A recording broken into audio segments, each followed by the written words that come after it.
The Chinese economy is facing a complete collapse. China, the second largest economy in the world, is going through a rough economic time with rolling COVID crackdowns. The timing is bad because China is getting ready for the 28th National Congress of the Communist Party in November, which is expected to give President Xi Jinping more power. But the problem goes beyond the pandemic and include, among other things, a property bubble that's popping.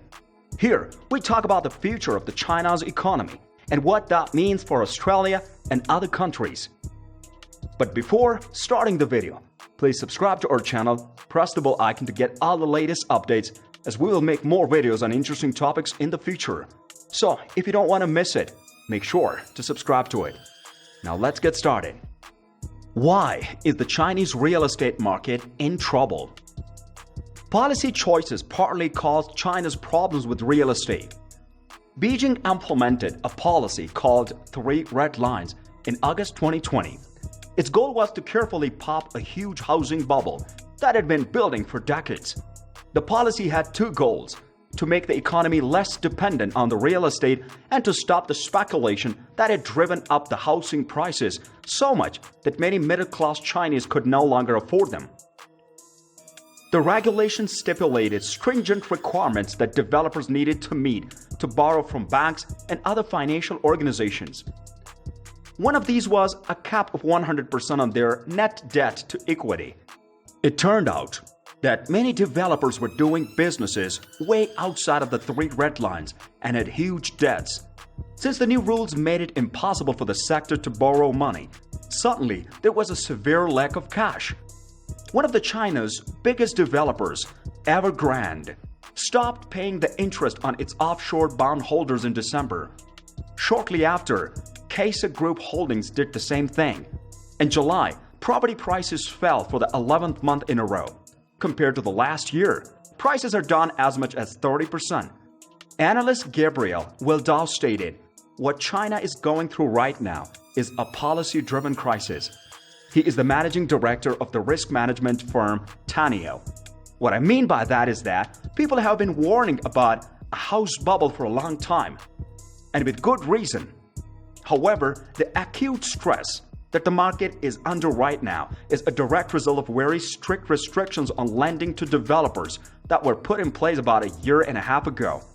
Since then, the sector's problems have worsened as cash-strapped developers have struggled to finish projects on time. Buyers of pre-sale homes started protesting in the city of Jindajian in the southeast at the beginning of this year. Since then, the protests have spread to almost 100 cities and involved about 300 homeowner groups. Deutsche Bank thinks that the boycotts will cost 1.8 to 2 trillion Chinese yuan. That becomes $270 billion to $300 billion, which is about 5% of all the mortgage lending. In a note earlier this month, Tommy Wu, the lead economist at Oxford Economics, said, "The heart of the problem is that property developers don't have enough cash flows to keep working on the projects. This could be because of high debt services costs, low home sales, or improper use of funds." Fixing this problem will restore home buyers' faith in developers, which will boost home sales and, in turn, help developers' finances. Could this cause a crash in the world economy? China's property problems are a big threat to its economy, which is already struggling because of the Beijing's strict zero-COVID policies and slowing growth worldwide. Some estimates say that real estate makes up 30% of the GDP, which is about twice as much as it does in the US. Even though some analysts think the market has hit rock bottom, the problems in the sector are likely to last for a while. In July, S&P Global Ratings predicted that property price would fall by 30% this year, which would be a bigger drop than during the financial crisis in 2008. Tanio's Wildau said, "That's a huge part of the economy that's kind of underwater right now. I don't think we can keep going at this rate we're going. If this keeps up, it would mean that growth was way below what was planned for this year."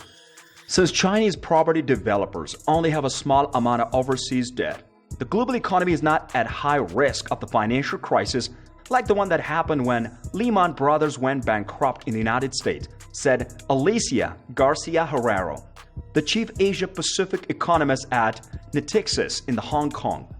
But because China's economy is so big, it makes up almost 20% of the world's GDP, a major slowdown could still hurt growth worldwide. The biggest effect on the world is China's slow growth, Garcia Herrero said. It's not so much a financial effect. Of course, if Chinese banks finally can't handle the shock and their non-performing loans go up a lot, which I don't think will happen right away, China will be more like Japan in the 1980s and 1990s. So I think the scenario is that people are stuck with bad loans, no credit, a very bad economy, and deflation.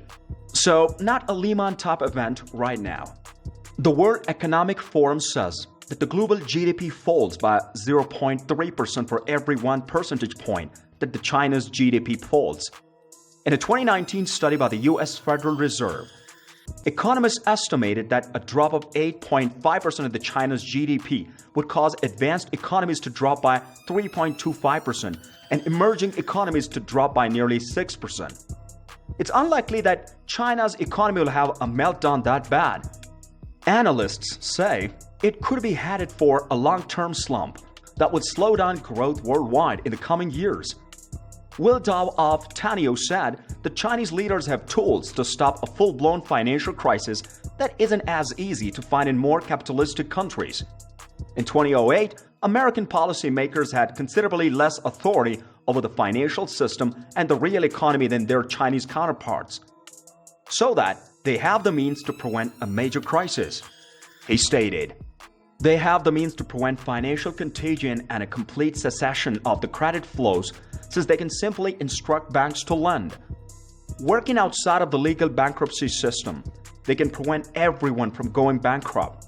However, according to Will Dao, China might still suffer years of economic stagnation, which, after decades of the robust expansion, would feel like a recession to many Chinese citizens. We could have a lengthy period of the slowdown, similar to what occurred in Japan, a kind of grinding slowness that lasts for many years even if there is no significant financial catastrophe or market panic," he warned. What is China doing to deal with the situation? Beijing has shown that supporting the real estate market is important, even though it wants the economy to depend less on the sector. China's top decision makers agreed in July that the country's real estate market needed to be stabilized, that local government should be responsible for ensuring that pre-sold properties are completed. Chinese news outlet Caixin said earlier this month that Beijing was getting ready to give out loans worth $29.3 billion to finish the unfinished housing projects. Beijing has also taken steps to help the economy, like lowering interest rates, putting out more stimulus. Last week, it announced that its state-run policy banks would offer 300 billion yuan, that becomes $44 billion in the new credit. In a note, Wu, an economist at Oxford Economics, said, "We expect that more money will be found to help finish unfinished houses." The statement from Politburo meeting in July says that the housing market needs to be stable and the houses need to be built. We don't think that these efforts will come from central government. Instead, the authorities will probably ask local governments, banks, and property developers to work together and ensure that all unfinished housing projects are finished. Beijing's 3 red lines and Chinese President Xi Jinping's houses are for living in, not for speculation, are widely expected to remain unchanged. This could limit what China can do to help the market. Will Dao said that China's leaders now had to decide whether to keep cracking down on the real estate or change course for growth. For him, a bailout now would mean throwing away all those advantages. It would be politically awkward for them to appear to have altered their thoughts or conceded they were wrong. So I think policy has been pretty dull because of this. Many investors were hoping for a bailout for the housing market, but it hasn't happened yet.